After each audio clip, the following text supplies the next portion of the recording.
Assalamualaikum warahmatullahi wabarakatuh. Saya Lisa Sikanggreni, mahasiswa Universitas Ngudi Waluyo Semarang, Prodi S1 Kebidanan Transfer RPL kelas B dengan NIM 157222031 akan memperhatikan video pra pemasangan IUD. Terima kasih.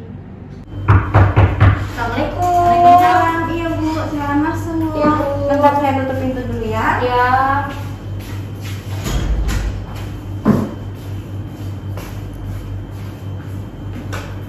Baik, dengan Ibu siapa? Saya Ibu Nisa, Bu. Baik, perkenalkan saya Bidan Nisa ya Bu. Ya, Bu. Saya bidan yang bertugas pada pagi hari ini. Gimana Ibu? Apa ada yang bisa saya bantu? Ya Bu, saya habis lahiran pas 40 harinya. Saya mau pasang KB. Sudah menentukan memasang KB apa Ibu? Iya Bu, saya mau pakai ini Bu, spiral. Oh, spiral. Iya. Oke, sudah pernah tahu sebelumnya tentang spiral? Belum tahu Bu. Oke, sebelumnya saya catat dulu identitasnya sambil saya tensi ya. Iya Bu.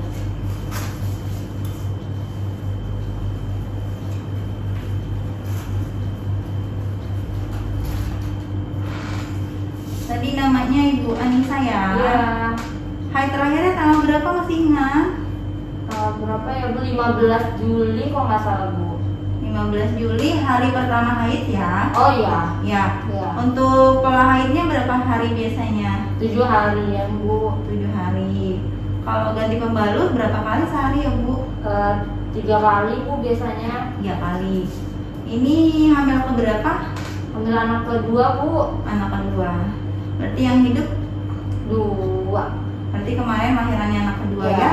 Kemarin lahirannya apa Bu? Normal Ibu. Lama. Ibu kemarin ada riwayat penyakit kehamilan ektopik atau kehamilan yang di luar rahim? Enggak ada Bu. Nggak ada ya. Ibu setiap haid nyeri nggak perutnya? Enggak nyari Bu. Nah ya, tensinya normal 120/80 ya. Iya Bu. Nggak pernah nyeri ya? Enggak pernah Ibu. Terus Ibu kalau hamil kemarin ada diperiksa kadar HB?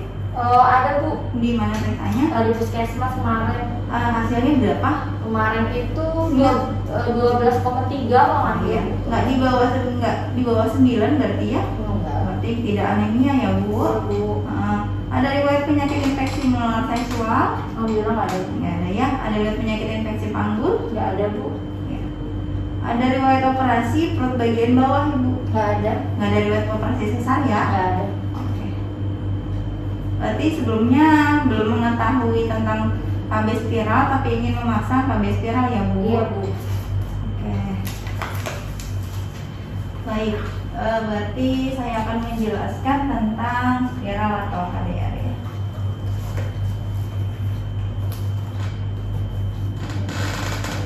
Jadi ini KDR, alat kontrasepsi dalam rahim atau yang bisa disebut orang awam namanya spiral ya. Kalau untuk spiral itu gambarnya seperti ini, huruf T. Nah, ini alatnya. Nah, ini contohnya. Oh iya Bu. Jadi kayak huruf T. T gitu ya, Bu, ya? Iya ya. Jadi KDR ini ada 2 Bu. Ada 2 jenis-jenisnya. Kalau ini yang ditanggung pemerintah yang namanya IUD Kamper T. Oh, Dan iya. kalau IUD Kamper T itu tanpa hormon. Oh ya. iya Bu. Nah, ada lagi IUD yang dengan hormon yaitu IUD Novate karena dia ada isinya hormon progesteron. Oh, iya. Ya, gitu. Nanti mau pasangnya yang mana? Yang ini aja Bu. Nah, yang ini yang nggak ada hormon ya. Iya. Oke. Kemudian di sini ya. Di sini ya. Jadi alat kecil ini nanti dipasang di dalam rahim ibu, dipasangnya di dalam sini. Ya, di dalam di sini, dipasang di dalam rahim melalui jalan lahir nih Bu ya. Ini kan jalan lahir ibu di sini.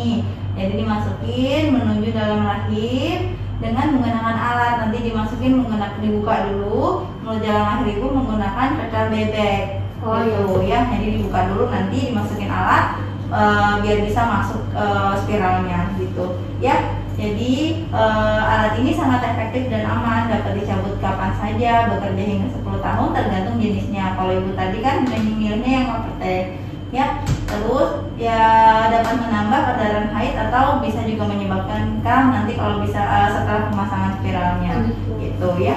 Untuk cara kerjanya di sini dulu, yang tidak bisa memakai AKDR ini atau spiral sebagian perempuan bisa ya Bu, kecuali ibu sedang hamil, baru pasca melahirkan 2-28 hari. Ibu ini hari ke-40 ya? Iya Bu. Oke, berarti aman. Memiliki resiko infeksi menular seksual atau termasuk HIV, menstruasi yang tak biasa, infeksi atau masalah pada organ perempuan. Ibu nggak ada masalah ya? Nggak ada Bu. Nah ini, jadi nanti Bu diposisikan seperti ini, terus nanti dimasukin ke dalam rahim yang tadi saya jelaskan ya. Jadi kalau untuk cara kerjanya, AKDR ini mengganggu kemampuan sperma untuk melewati kafum uteri dan mengganggu proses reproduktif sebelum sel telur. Gitu. Oh, iya. Baik, untuk efek samping AKDR atau spiral itu sendiri, IUD dengan tembaga, jadi perdarahan menstruasinya lebih banyak ya Bu. Kemudian perdarahan vaginal tidak teratur atau hebat. Kemudian kram akibat menstruasi, menambah kram atau sakit akibat menstruasi, IUD dengan progestin. Lalu ada juga amenorrea atau perdarahan menstruasi atau bercak yang ringan ya Bu. Itu efek samping dari AKDR ini. Lalu untuk cara mengatasi efek samping ini, ibu bisa datang ke petugas kesehatan bila sudah tidak bisa ditoleransi. Misalkan ibu kerasa nyeri, ibu coba minum obat nyeri, ternyata kok masih sakit banget, ibu nggak kuat, ibu sudah tidak bisa mengatasinya sendiri, bisa langsung ke petugas kesehatan gitu ya. Terus untuk masalah-masalah kesehatan lain yang mungkin dialami itu yang pertama benangnya bisa hilang. Jadi ini kan ada benangnya.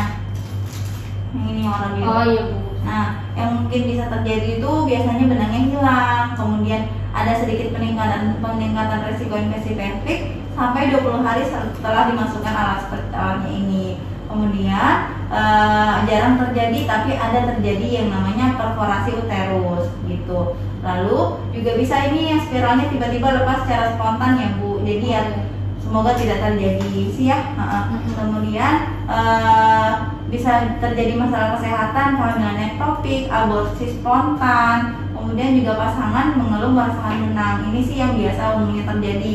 Jadi setelah pemasangan ini banyak rata-rata suami yang merasakan benang si spiral ini. Tapi sih alhamdulillah bisa teratasi oleh ibu itu yang setelah memasang ini gitu ya. Oke, jadi setelah saya menjelaskan tentang spiral ini, apakah ibu sudah mantap untuk melakukan pemasangan ini? Iya Bu, sudah. Soalnya Oke. suami saya juga udah dukung pakai ini. Oke, kalau gitu. Oke, berarti ini nanti setuju ya suaminya ya, sudah Iya, ya sudah pemasangan. setuju. Baik.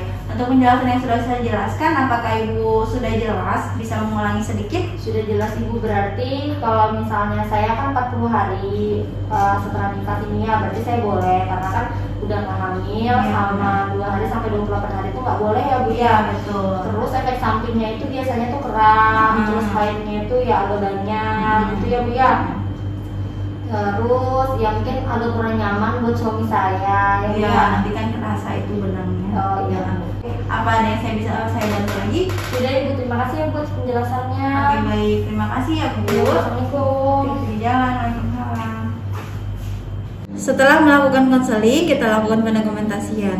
Sekian video dari saya. Terima kasih. Assalamualaikum warahmatullahi wabarakatuh.